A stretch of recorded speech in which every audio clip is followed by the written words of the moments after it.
Welcome to the Madison Miller Podcast Special Edition Series. Today is Saturday, November 21st, 2020. This is strictly an NBA free agency recap podcast as of right now. A lot of movement going on last night, which was the open of NBA free agency. And we'll start with the team that just won the NBA championship, the Los Angeles Lakers, going out and surprising a lot of people by signing Montrezl Harrell away from the Los Angeles Clippers. That really stunned everybody as you see something rare, somebody going from the Clippers to the Lakers. And he's an upgrade over Dwight Howard.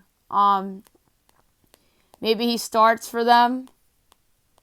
Maybe he's their sixth man. But yeah, it's a huge deal that the Lakers pulled this off, and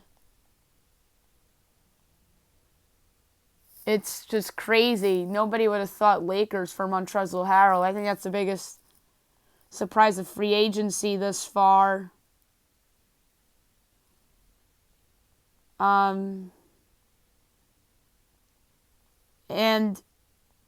we'll talk about Dwight Howard in a little bit. So, Anthony Davis is yet to be re-signed by the Lakers.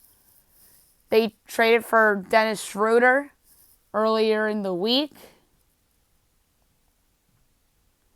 And this one was reported at 9:44 p.m. So,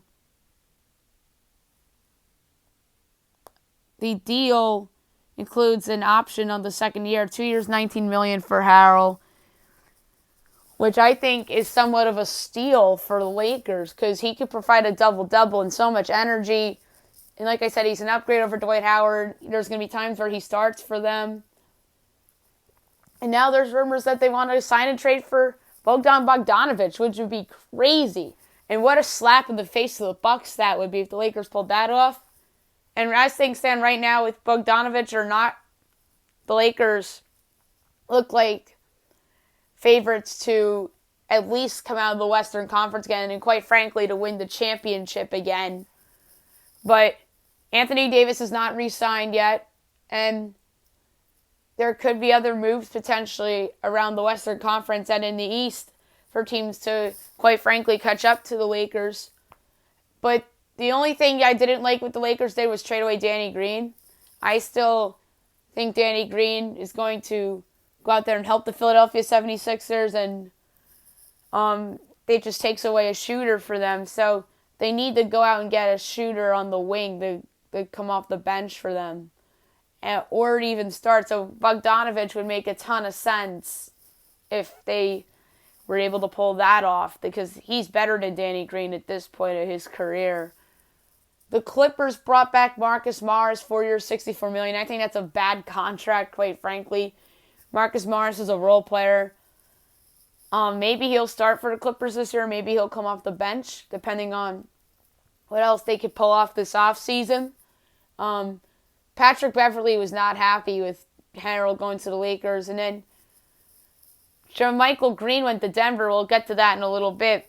So Patrick Beverley not happy apparently with what the Clippers have done just based on his quotes on Twitter. But yeah, the Clippers bring back Marcus Morris. That was their big move thus far. And I feel like they brought back somebody else too. I can't think of who exactly it was. But yeah, good on them bringing back Marcus Morris, but I wouldn't have gone 4 for 64. That's ridiculous for Marcus Morris. I mean, he played well last year for the Knicks and then for the Clippers, especially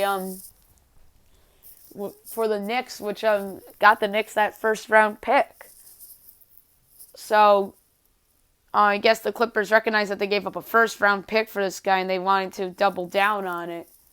But that contract, oof. Golden State traded for Kelly Oubre. We talked about that on the show. They're under pressure to do something else because the West is so good. And they're not even a lock to make the playoffs with Klay Thompson injured. So they get Oubre. They draft Wiseman. They're under pressure to do something. The Kings, the question is, what do they do with Bogdan Bogdanovic? Do they sign and trade him somewhere? Does Bogdanovic get an offer sheet and the Kings match? They're under pressure to do something, Sacramento. I have Kings in my head, Los Angeles Kings. But yeah, the Sacramento Kings are under pressure to do something. The Suns obviously pull off the Chris Paul thing. We'll see if they sign any free agents. Who else? The Timberwolves, they really haven't done much other than bring back Ricky Rubio and then draft Anthony Edwards. So they have a crowded backcourt now unless they start Anthony Edwards at the 3, which isn't a bad idea. The Thunder traded Steven Adams away to the New Orleans Pelicans and got 3 picks back, 2 second-rounders, and a 2023 protected first-round pick. So it's clear that Oklahoma City is going into full rebuild mode. Now the question is, do they move Al Horford next? It's funny, the veterans that they had for a hot minute are all had all moved. Danny Green, Ricky Rubio, and then they moved Chris Paul and Steven Adams. So it's clear that they think last year was an aberration, and they are going into full rebuild mode and building around Shai Gilgeous-Alexander and all those picks. The Nuggets signed Jermichael Green to a 2-year deal. That's a good signing for them. He could slide in and be their starting power forward. That is a great signing. So your starting 5, Jamal Murray, Will Barton, Michael Porter Jr., Jermichael Green, and Jokic. That's a really nice 5 right there. And there's a chance they pull off another trade or something. And by the way, a Laker free agent I missed was Wesley Matthews, 1-year deal. That's a really good signing for them. He'll probably come off the bench, maybe start on occasion. He can still hit the 3 ball, but he's not as good as he once was. The Jazz bring back Derek Favors, 2-year deal. I'm interested to see what they do with him. Do they start him or have him come off the bench? But if they start him, their starting 5 would be Donovan Mitchell, Joe Ingles, Mike Conley, or Bojan Bogdanovic. And then have Ingles as your 6th man, and then Derek Favors and Rudy Gobert. Or do they have Derek Favors as the 6th man? So they have some options there. So that was a nice signing for Utah, getting in another big there. The Portland Trailblazers, do they bring back Carmelo Anthony? There's a lot of rumors that he may go back to the Knicks, which would be interesting to get that fan base excited. They pull off the Robert Covington trade, and they pulled off another trade yesterday before free agency began. They acquire Enes Kanter from the Boston Celtics. Mario Hezonja goes to Memphis. And the Celtics get a pick from the Grizzlies, which I thought was weird that the Celtics got a pick for Enes Kanter. So that's interesting. And the pick they get is from the Grizzlies. So I really don't like that trade for Portland or for Memphis. Unless if Jokic is hurt again and we don't know. I just thought that was an odd trade, although they lose Hassan Whiteside, obviously. Celtics get a pick. I like the deal for the Celtics, but not the other teams. I mean, Hezonja has probably been one of the bigger draft busts over the last 10 years. So, yeah, I really don't like that deal. I guess Kanter will come off the bench for the Blazers. But yeah, Kanter's bounced around a little bit over the past couple of years. Now the Celtics need a center, assuming that they don't go in-house. The So we got that whole division. Portland, Minnesota, Oklahoma City, Denver, Utah. Yeah. New Orleans, like I've said, acquires Steven Adams. They give up a couple picks. I think that's a great trade for New Orleans. Zion has yet to prove that he could be a small ball 5, even though he was only a rookie last year. So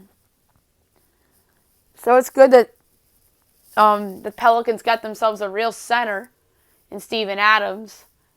So they're going for it despite trading Drew Holiday. Maybe their starting 5 will be Lonzo Ball, J.J. Redick, Brandon Ingram, Zion, and Steven Adams. That's a good 5-some, assuming they keep J.J. Redick. Maybe they trade him. And then Kira Lewis Jr. off the bench, or they start Kira Lewis Jr. and have Redick off the bench like he was come off the bench a lot throughout his career. But you never know with these kinds of things. It looks like I think Lewis will come off the bench. Jackson Hayes will come off the bench.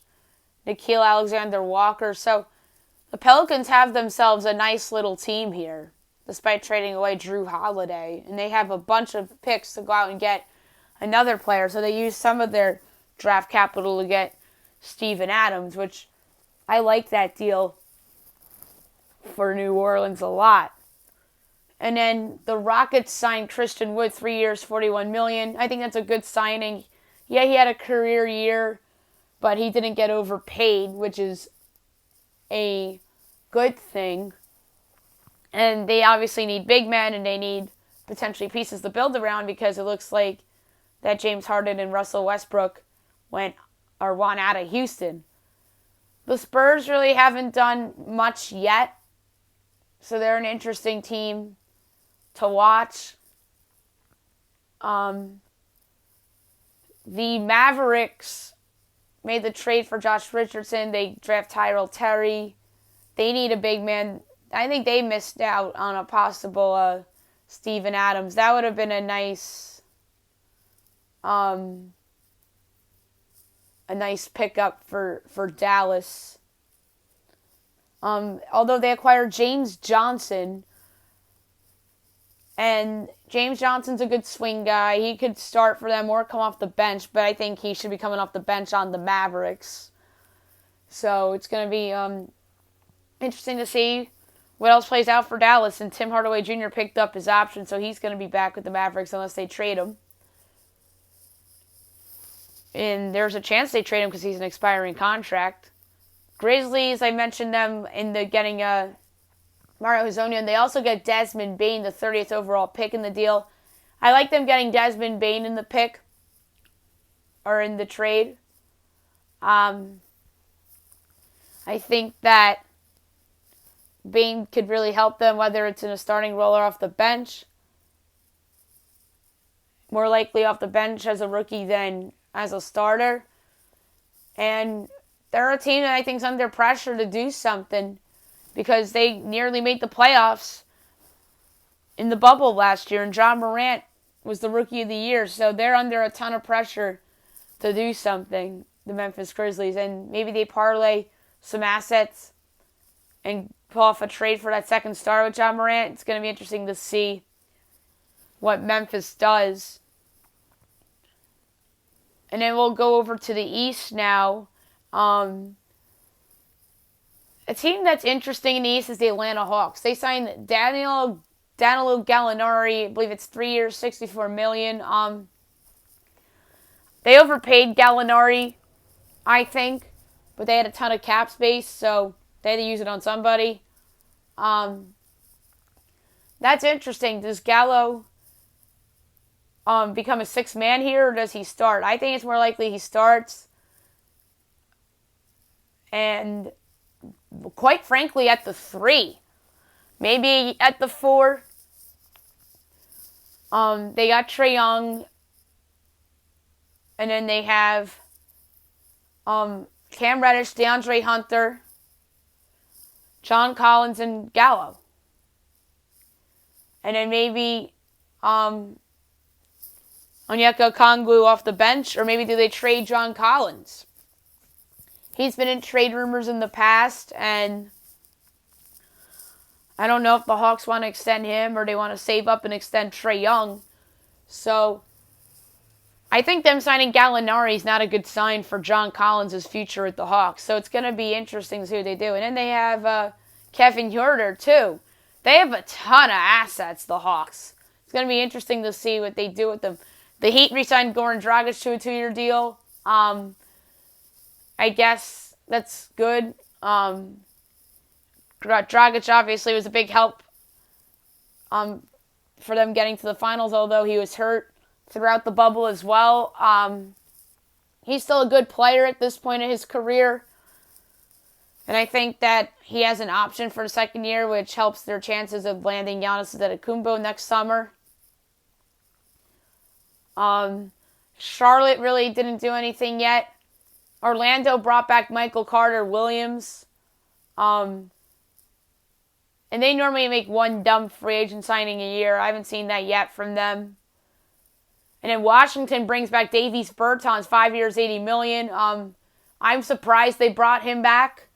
And that's a good thing for them. So he'll be starting for them at either power forward or center. And then you have Thomas Bryant. Rui Hachimura at the 3. Or Denny Avdija. And Rui Hachimura could come off the bench. Or Denny can come off the bench, quite frankly. Or Thomas Bryant. So they have some options. And then obviously Wall and Beal. And Wall obviously wants out of out of Washington. Maybe it's to Houston for Westbrook. And maybe Denny Avdija and future picks and Thomas Bryant go to the Rockets for and John Wall for Westbrook. So the Wizards have potentially a trade to make, and then they obviously bring back Bertans, which is good. And I thought Bertans got a lot of money. I thought somebody was going to overpay him, and it turned out to be the team he was just on in the Wizards. I think the team that made the stupidest moves yesterday were the Detroit Pistons. They signed a ton of big men. What are they doing? Jahlil Okafor, Mason Plumlee, like, come on. You still have Blake Griffin there. They trade for the kid from the Hawks. I'm blanking on his name. But yeah, the Pistons just loaded up on centers, and then Jeremy Grant signs with them. And that's 3 years, $60 for Jeremy Grant. That's a lot of money for Jeremy Grant. Now Jeremy Grant is in a featured role a little bit here in Detroit. And then so Isaiah Stewart they draft, and now they have a platoon of centers. This reminds me a lot of when the Knicks signed all the power forwards last year. And now most of them are gone. And they drafted a good one in Obi Toppin. So yeah, stupid for the Pistons. 3 years, $60 for Jeremy Grant, which I like, but not love. That's an overpay. 2-year deal for Jahlil Okafor. Mason Plumlee's on the Pistons now, and then they draft Isaiah Stewart, and Blake Griffin's still there. But yeah, the Pistons are just stupid, and they obviously, I think, are trying to tank and then use those centers they sign as assets for trades. So that's my dumbest team of the night award, the Detroit Pistons. The Cavaliers haven't done anything yet. The Pacers, they're rumored for Gordon Hayward. Potential sign and trade. Boston wants Miles Turner and either Victor Oladipo, which would be huge for them, or there's a one that they wouldn't do. T.J. Warren, and that would be a lot. And then Indiana's offering Doug McDermott and Miles Turner. And Boston wants Turner and either Warren or Oladipo, which would be nuts. I think Turner and Warren, I think is fair. I think Oladipo and Turner is just a pure robbery for the Celtics because I think Victor Oladipo is a stud and he just hasn't been the same since his injury. And I think next year, regardless of what team he's on, he's going to have a big comeback season. And I think that Turner and TJ Warren is a nice haul for Gordon Hayward and fair too. And maybe a pick going to Boston as well is a fair deal for Gordon Hayward. So we'll see what happens with Hayward. And there's a chance he goes back to the Celtics. I heard that possibility for Hayward as well.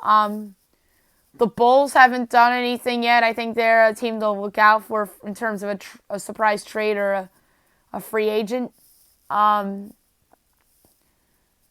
The Bucks, it looks like the Bogdan Bogdanovic thing fell through. The holiday trade's going to happen, so that's good for them. But if the Bogdanovic thing falls through, it's not good for Giannis and the Bucks. It's just not.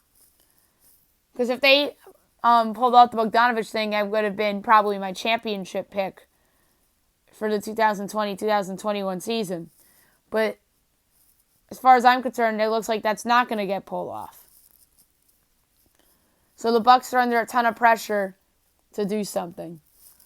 And then the Atlantic Division, the Brooklyn Nets re-signed Joe Harris, 4 years, $76 million. That was one of their priorities, and they got it done. I didn't think he'd go back there, but he did. So now the question is, looks like the James Harden thing's not going to get pulled off because it looks like they're not going to do it. So it looks like that they're going to bring back the same team pretty much with Irving and Durant. And then the trades for Shamet and Bruce Brown, who are going to be bench players on the Nets. Because it looks like their starting five is going to be Kyrie, Joe Harris, Karis LeVert, Kevin Durant, and DeAndre Jordan. And then their bench team is just as good. You got Landry Shamet, Bruce Brown, Spencer Dinwiddie, and Jared Allen. That team is absolutely loaded right now. I think they're going to try to pull off a trade for another star. Maybe it's a big guy or a power forward. You move Durant back to the 3. So it's going to be interesting to see what Brooklyn pulls off. They have a ton of assets now. And it looks like Joe Harris is there to stay. Raptors, they haven't really done much yet. So maybe they re-sign Serge Ibaka, Marc Gasol. We'll see. Celtics, we talked about them a little bit ago. We talked about them possibly bringing back Gordon Hayward, which would be interesting. He'd probably get a discount from the Celtics, and then they could use the rest of their cap space elsewhere. I think they missed out on Steven Adams, too. He would have been a perfect addition for the Boston Celtics. They need to go out and get a center. Speaking of centers, Philadelphia signed Dwight Howard to a 1-year deal. He'll be coming off the bench there, obviously. Philly's had a good offseason thus far. Danny Green, Dwight Howard, Seth Curry. So they really remade their team. Good job on Daryl Morey. And that'd be funny if they traded for James Harden, then Harden and Dwight Howard are back together. And obviously, things were not great with those two in Houston. Because obviously, the Rockets traded Dwight Howard to the Hawks in a sign-in trade. So it's going to be interesting to see what Philly does.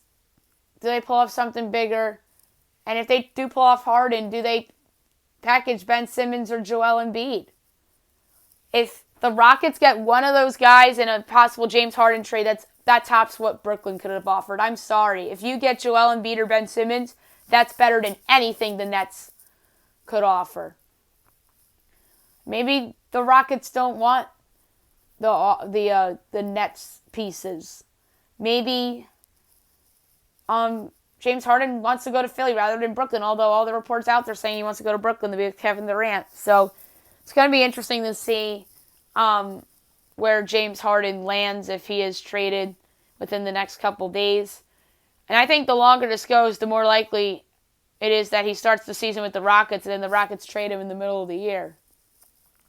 And then the team we didn't talk about yet is the New York Knicks, who signed Alec Burks to a 1-year, $6 million contract. Alec Burks, not a bad player. He could start for them or come off the bench. I think it's more likely that he's going to be a bench guy for New York than a starter.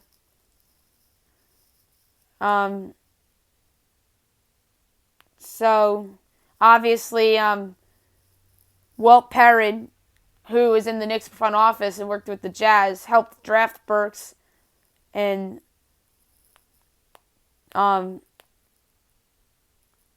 winds up now with the Knicks. So they're reunited, Walt Perrin and Alex Burks. But yeah, he's a good shooter, so I think that's a nice signing for them that they could potentially package him in a trade, just like Marcus Morris last year.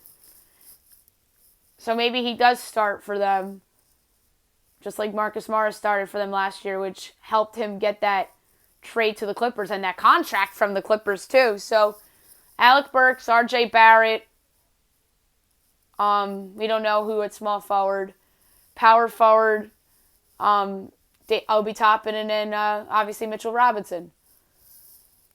And then the bench would be like Kevin Knox, Frank Ntilikina, Dennis Smith Jr., and a bunch of other dudes. Fred VanVleet has not been signed yet. Obviously, maybe he could go back to the Raptors. If they do, they're back in the conversation to be like not a contender per se, because they probably are going to lose the big men. But like a playoff team again. And then they still have Kyle Lowry there. So Fred VanVleet's yet to be had. Serge Ibaka's still on the board.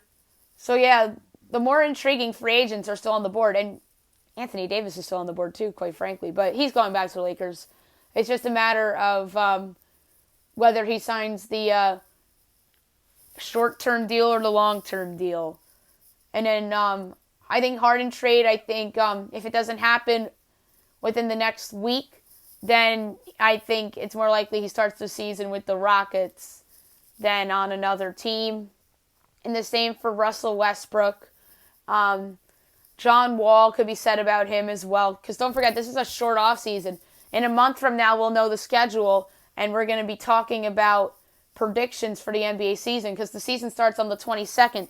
Today's the 21st, so a month from tomorrow will be the start of the season, which is crazy. So this is going to be a short off season, and it's going to be a fun season ahead for sure. And obviously when the schedule comes out, we'll talk about that on my regular show. So that's it for today. Just a short show recapping what's happened in free agency thus far. If something major happens, we might have to do another show tomorrow, but it's more likely that we'll just recap everything that happens between now and Monday on Monday's show than on a possible show tomorrow. And by the way, as a part of the 4-team Steven Adams trade, the Thunder also received George Hill, Darius Miller, 2023 Denver protected first-round pick, and second-round picks in 2023 and 2024. So there you have it. Breaking news involving the Steven Adams trade from Adrian Wojnarowski 3 minutes ago.